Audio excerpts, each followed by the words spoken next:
السلام علیکم ورحمۃ اللہ وبرکاتہ۔ ناظرین، آپ جانتے ہیں کہ ایک دن پہلے لاہور کے مقام پر ایک واقعہ رونما ہوا جس کے حوالے سے بہت زیادہ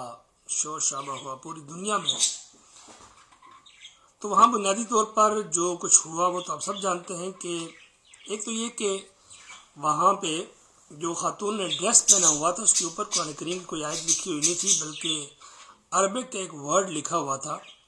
عربک پیپل جو ہیں وہ جب ان کو کوئی چیز اچھی لگتی ہے تو کہتے ہیں حلوف، کہ بہت زیادہ یہ اچھی ہے، اور یہ حلوف جو ہے وہ صفت کے معنی میں یہاں پر یوز کیا جاتا ہے۔ جیسے حلوہ ایک اسم کے معنی میں ہے، لیکن حلوف جو ہے وہ ایز اے صفت لوگ اس کو یوز کرتے ہیں۔ اب وہاں پر اس ڈریس کے اوپر وہ لکھا ہوا تھا تو لوگوں نے کہا جی یہ قرآن کی آیت ہے، اور جن لوگوں نے کہا ان کے بارے میں کہا گیا کہ یہ تحریک لبیک کے علماء تھے، انہوں نے اس کو پکڑ لیا اور پھر مارنے کی کوشش کی۔ جو بھی صورتحال ساری آپ کے سامنے ہے، خیر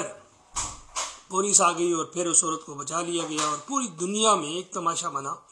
پھر یہاں تک یہ بھی کہا گیا کہ یہ جو دینی طبقہ ہے انہیں قرآن کے بارے میں بھی نہیں پتہ، انہوں نے قرآن بھی نہیں پڑھا ہوا، انہیں پتہ ہی نہیں قرآن کا لفظ ہے یعنی جہاں عربی لگی ہوئی جو ہے وہ دیکھی یا لکھی دیکھی اس کے پیچھے پڑ جاتے ہیں کہ یہ قرآن ہے۔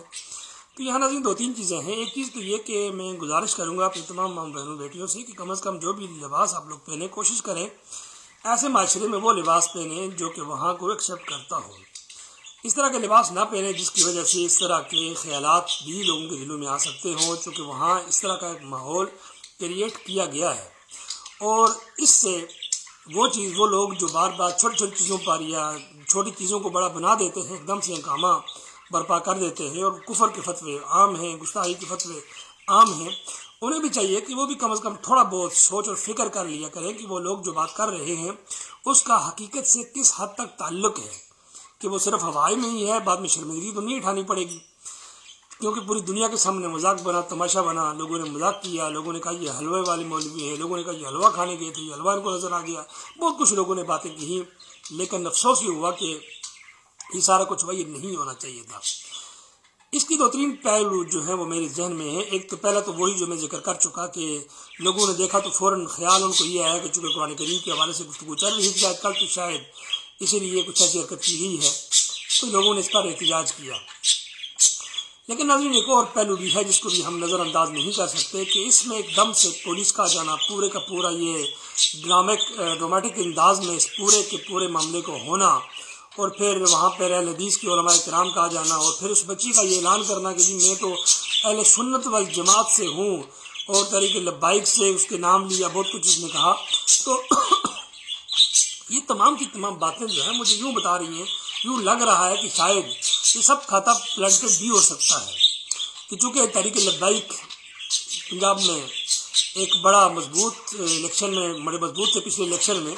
اس الیکشن میں وہ اس پر کامیابی تو انہیں حاصل نہیں ہوئی، لیکن بہرحال سیٹیں ان کو بھی چوری کی گئی ہیں، اور پھر قرآن کریم کے حوالے سے جو ایک فیصلہ کیا گیا سپریم کورٹ میں، اس کی جو بازگشت تھی وہ پوری دنیا میں گونج رہی تھی۔ ذکر کیا جا رہا تھا کہ سپریم کورٹ کے چیف جسٹس صاحب نے قرآن کریم کے حوالے سے انتہائی غلط فیصلہ دیا، جس میں تفسیر صحیح جو قادیانی کی لکھی ہوئی ہے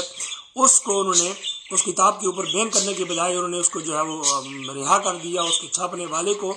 تو یہاں پر یہ چیز بھی لگتی ہے کہ شاید لوگوں کی توجہ اس بات سے ہٹانے کے لیے، یا لوگوں کو جو لوگ بول رہے ہیں ان کو بدنام کرنے کے لیے کہ یہ لوگ تو کسی کے بارے میں بھی یہ فتویٰ لگا سکتے ہیں، کسی پر بھی چڑھ دوڑتے ہیں بنا سوچے سمجھے۔ تو چیف جسٹس صاحب اسی طرح یہ بالکل معصوم عن الخطا تھے، تو یہ ان کے ساتھ ایسا کر دیا گیا۔ تو یہ بھی ایک اس قسم کی بھی صورتحال پیش کی جانے کی کوشش کی گئی ہے، اور یہ بھی ہو سکتا ہے کہ چونکہ آئی ایم ایف سے پیسے لینے کا دورہ ہے اور کوشش کی جا رہی ہے کہ آئی ایم ایف جو ہے ابھی ہمیں دے دے، تو اس حوالے سے بھی یہ چیز بڑی فائدے والی تھی کہ یہ دیکھیں جو دینی طبقہ ہے فنڈامنٹل قسم کے لوگ ہیں، اور بار بار پہ یہ چھوٹی چھوٹی باتوں پر یہ لوگ احتجاج کرنے آ جاتے ہیں، ان سے بڑا خطرہ ہے ملک کو اور اس معاشرے کو، لہذا ضروری ہے کہ ہمیں پیسے دیے جائیں تاکہ ہم ان دہشت گردوں کو جو ہے وہ ختم کر سکیں۔ تو اس لیے ناظرین یہ تمام کی تمام احتمال پائے جاتے ہیں، لیکن بہرحال یہ صرف 1 یا 2% ہیں، اور مین جو چیز ذکر کی گئی ہے وہ یہی جو میں نے شروع میں کہا کہ ہمیں چاہیے کہ ہم کسی پر بھی اس طرح چڑھ دوڑنے کے بجائے ہم کوشش کیا کریں، تحقیق کر لیا کریں، حقائق کو جان لیا کریں، تاکہ بعد میں شرمندگی نہ ہو، کیونکہ پوری دنیا کے اندر تماشا بنا، اور بدنام یقیناً اسلام بھی ہوتا ہے اور بدنام اسلام والے بھی ہوتے ہیں۔ اس لیے جب تک چیز جو ہے وہ کلیئر نہ ہو اس وقت تک اس قسم کی وائویلا کرنا یہ بالکل جو ہے وہ غلط ہے۔ اگر آپ میری رائے سے متفق ہیں یا اختلاف بھی کرتے ہیں تو آپ کو حق ہے، ضرور کومنٹس میں اپنی رائے جو ہے وہ دیجیے گا۔ اللہ حافظ، السلام علیکم ورحمۃ اللہ وبرکاتہ۔